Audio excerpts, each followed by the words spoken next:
Hello friends, welcome to our channel learn stock charts to earn. दोस्तों, अगर अब तक आपने मेरे चैनल को विजिट नहीं किया तो चैनल पर आइए, यहाँ पे प्लेलिस्ट पे क्लिक कीजिए।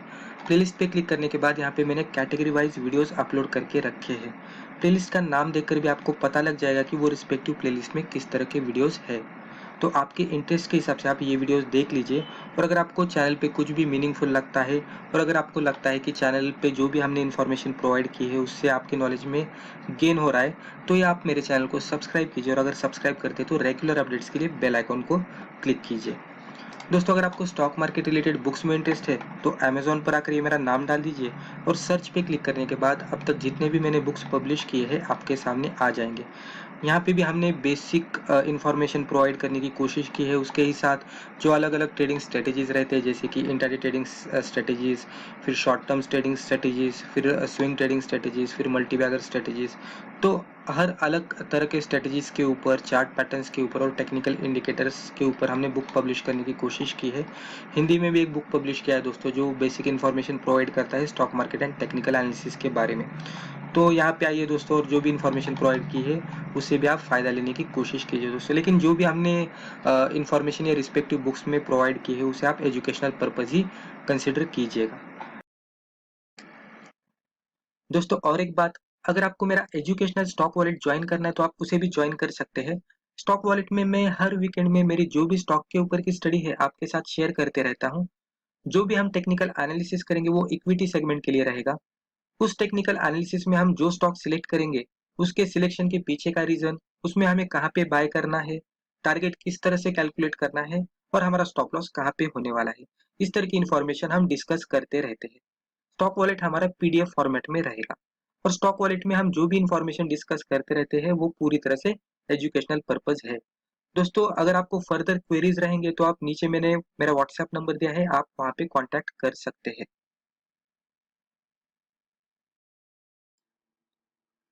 तो चलिए दोस्तों, आज का टॉपिक शुरू करते हैं। दोस्तों, आज की वीडियो का हमने टाइटल दिया है स्टॉक मार्केट में हमें लॉस क्यों होता है।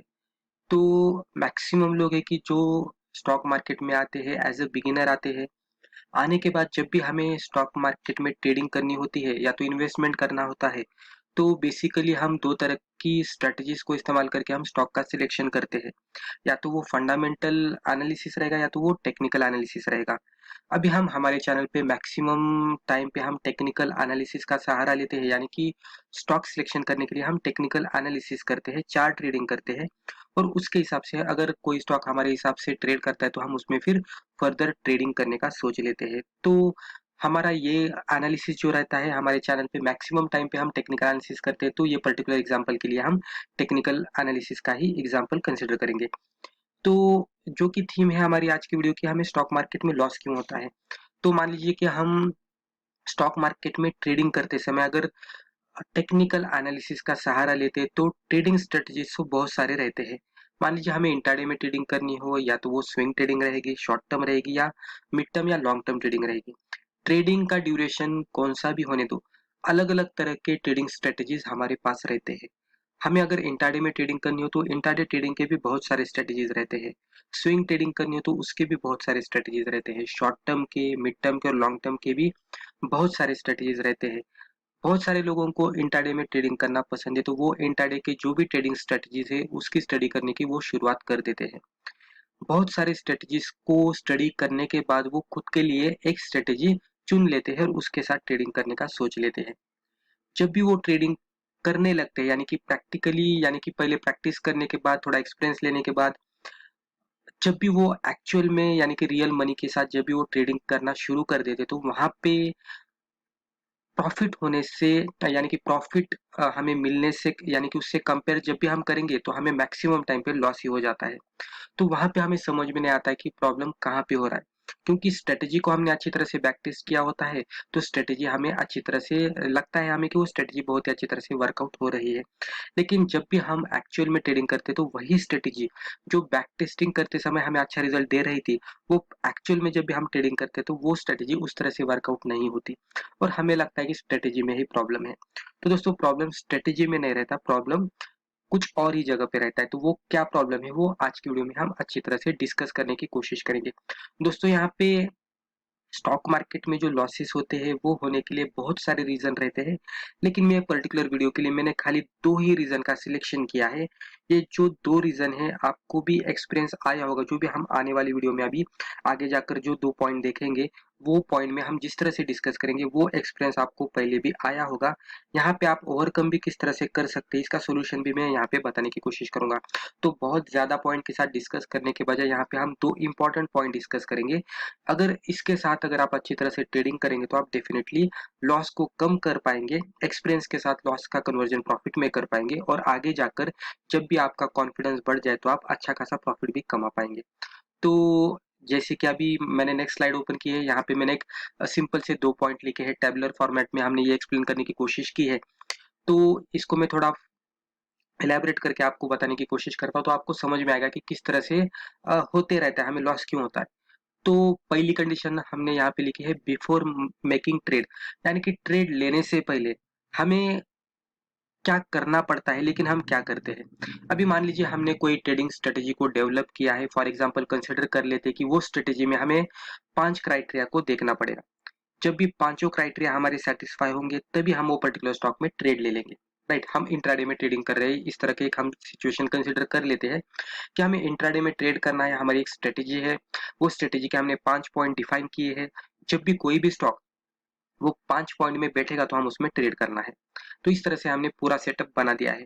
अभी जब भी हम दूसरे दिन में वो पर्टिकुलर स्ट्रेटेजी के साथ स्टॉक का सिलेक्शन करने की कोशिश करते हैं, स्टॉक को ढूंढते हैं, तो मान लीजिए कोई स्टॉक हमें मिलता है और स्टॉक मिलने के बाद हमें जो भी 5 क्राइटेरिया उसका हमने डेवलप किया होता है उसमें से फर्स्ट क्राइटेरिया में वो स्टॉक बैठ जाता है। तो हमें लगता है कि अभी ये स्टॉक हमारे फर्स्ट क्राइटेरिया में बैठा है, अभी हमें इसमें ट्रेडिंग करनी चाहिए, रिमेनिंग 4 क्राइटेरिया को हमें देखना चाहिए। तो वहां पे क्या होता है, बिफोर मेकिंग ट्रेड ये सिचुएशन आ जाती है कि अभी हमें ट्रेड लेना है, उससे पहले हम ये कर रहे हैं। तो पहला जो पॉइंट रहता है वो सेटिस्फाई हो जाता है, पहला क्राइटेरिया सेटिस्फाई होता है। तो अभी हम क्या करते हैं कि सेकंड क्राइटेरिया उसमें फर्दर एनालाइज करने की कोशिश करते हैं। लेकिन एग्जैक्टली वहां पे क्या होने लगता है, मान लीजिए हमें बाय करना है, तो पहला क्राइटेरिया सेटिस्फाई होने के बाद जब भी हमें स्टॉक मिलता है तो इमीडिएट बेसिस पे हम जब भी दूसरा क्राइटेरिया देखने का उसको टाइम देते तो इमीडिएट बेसिस पे स्टॉक में प्राइस एक्शन आनी शुरू हो जाती है, यानी कि प्राइस में अपर साइड में मूवमेंट आने लगती है।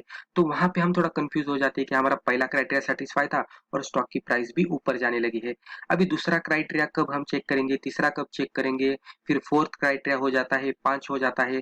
तो इतना करने के लिए बहुत सारा टाइम निकल जाएगा और वहां पे देखेंगे तो स्टॉक की प्राइस भी ऊपर जाने लगती है। तो वहां पे हम थोड़ा गड़बड़ा जाते हैं और वह वो पर्टिकुलर सिचुएशन में हम अच्छी तरह से वहां पे उसमें जो रिमेनिंग जो 4 क्राइटेरियाज़ रहते हैं उसको अच्छी तरह से देख नहीं पाते और वहाँ पे हमारा इमोशन जनरेट हो जाता है ग्रीड। तो वहाँ पे ग्रीड किस तरह से जनरेट होगा कि पहला क्राइटेरिया सेटिस्फाई होने के बाद ही स्टॉक में अच्छी खासी प्राइस एक्शन आ रही है, तो हम वहाँ पे इस तरह से सोचते हैं कि रिमेनिंग जो 4 क्राइटेरिया उसे देखने की ज़रूरत नहीं है, वो देखते बैठेंगे तो टाइम निकल जाएगा, तो प्रॉफिट जो भी मिलने वाला है वो हमें नहीं मिलेगा और उसकी वजह से हम वहाँ पे इमीडिएट बेसिस पे वहां पे ट्रेड लेते हैं because of greed emotion. Right, तो रिजल्ट क्या हुआ उसका, रॉन्ग डिसीजन, क्योंकि हमने जो भी अदर 4 क्राइटेरियाज थे उसको अच्छी तरह से नहीं देखा। पहला क्राइटेरिया सेटिस्फाई होने के बाद स्टॉक की प्राइस ऊपर जाने लगी, हम थोड़ा वहां पे कंफ्यूज हो गए, रिमेनिंग 4 क्राइटेरिया को देखने के लिए टाइम लगेगा, इसलिए हम थोड़ा इमीडिएट बेसिस पे उसमें ग्रीड इमोशंस की वजह से हमें लगा कि उसमें प्रॉफिट बन सकता है, तो हमने इमीडिएट बेसिस पे उस पर ट्रेड लिया। राइट, तो ट्रेड लेने के बाद रिजल्ट हमें क्या मिला, रॉन्ग डिसीजन। रॉन्ग डिसीजन क्यों, क्योंकि हमने रिमेनिंग 4 क्राइटेरिया को नहीं चेक किया था। तो ये पहला प्रॉब्लम आ जाता है कि आपको लॉस क्यों होता है उसका। अभी नेक्स्ट पॉइंट हमने लिखा है आफ्टर मेकिंग ट्रेड। अभी हम ट्रेड तो ले लेते हैं, ट्रेड लेने के बाद दोस्तों किस तरह से होता है देखो। अभी ट्रेड लेने के बाद एक फियर फैक्टर हमारे इमोशंस में आता है, यानी कि हमारे माइंड में फियर फैक्टर आने लगता है, फियर इमोशंस हमारे माइंड पे हावी होता है। हम वहां पे क्या करते हैं, अभी स्टॉक में तो हमने पोजीशन बना ली है, अभी हम क्या करते रहते हैं कि अभी पोजीशन बनाने के बाद जो भी रिमेनिंग 4 क्राइटेरिया रहते हैं, फिर पोजीशन बनाने के बाद हम उसे फिर टैली करते बैठते हैं कि सेकंड क्राइटेरिया में बैठता है क्या, थर्ड में बैठता है क्या। एक्चुअल में हमने तो पोजीशन बनाई होती है, लेकिन फिर भी हम तसल्ली के लिए, थोड़ा कंफर्मेशन के लिए फिर सेकंड क्राइटेरिया, थर्ड क्राइटेरिया इस तरह से देखते बैठते हैं। और जब भी हम देखते हैं कि सेकंड क्राइटेरिया बैठा है लेकिन थर्ड क्राइटेरिया में ये स्टॉक नहीं आ रहा है, फिर फोर्थ क्राइटेरिया में भी नहीं आ रहा है और फिफ्थ क्राइटेरिया में अभी नहीं आ रहा है, तो पहले जो 2 क्राइटेरिया थे उसके हिसाब से ये स्टॉक तो ट्रेड कर रहा था, लेकिन जो रिमेनिंग 3 क्राइटेरिया थे उसमें ये स्टॉक ट्रेड नहीं कर रहा था और हमने ग्रीड की वजह से उसमें इमीडिएट बेसिस पे पोजीशन बना ली और उसके वजह से हमें फिर वहां पे लगने लगता है कि हमने ये जो पोजीशन बनाई है वो हमें नहीं बनानी चाहिए थी, लेकिन हमने फिर भी बना ली। तो उसके वजह से हमारे जो भी माइंड में आता है वो फियर फैक्टर जनरेट होता है, यानी कि फियर इमोशंस फिर से हमें हावी होते हैं और उसकी वजह से फिर जो हमारा रिजल्ट रहता है वो रॉन्ग डिसीजन रहता है। यानी कि रॉन्ग डिसीजन क्या होगा, फिर स्टॉक की प्राइस नीचे जाने लगेगी, हमें लॉस दिखने लगेगा और फिर हमें लगेगा कि जो भी हमारे 5 क्राइटेरिया थे वो 5 क्राइटेरिया में स्टॉक नहीं बैठ रहा था, खाली 2 ही क्राइटेरिया में बैठा और 3 क्राइटेरिया में नहीं बैठ रहा है। Because of our greed emotion हमने जल्दबाजी में उसमें पोजीशन बना ली जो कि हमें नहीं बनानी चाहिए थी और वहां पे हम रॉन्ग डिसीजन लेते हैं और फिर से हम वहां पे जो भी लॉस में पोजीशन है उसमें लॉस बुक करके बाहर आते हैं। तो इस तरह की सिचुएशन आपको भी बहुत बार, यानी कि आपने भी बहुत बार एक्सपीरियंस किया होगा इस तरह की सिचुएशंस को। तो यहाँ पे ट्रेडिंग स्ट्रेटेजी का प्रॉब्लम नहीं था, ट्रेडिंग स्ट्रेटेजी तो आपके सामने थी लेकिन आपने उसे फॉलो नहीं किया, उसके वजह से ग्रीड और फियर इमोशंस जनरेट हुए और उसका रिजल्ट आ गया रॉन्ग डिसीजन। राइट, तो इस तरह से मैक्सिमम टाइम पे होते रहता है। तो इस तरह की सिचुएशन को ओवरकम करने के लिए हमारे पास एक ही सॉल्यूशन है, वो है सेल्फ डिसिप्लिन।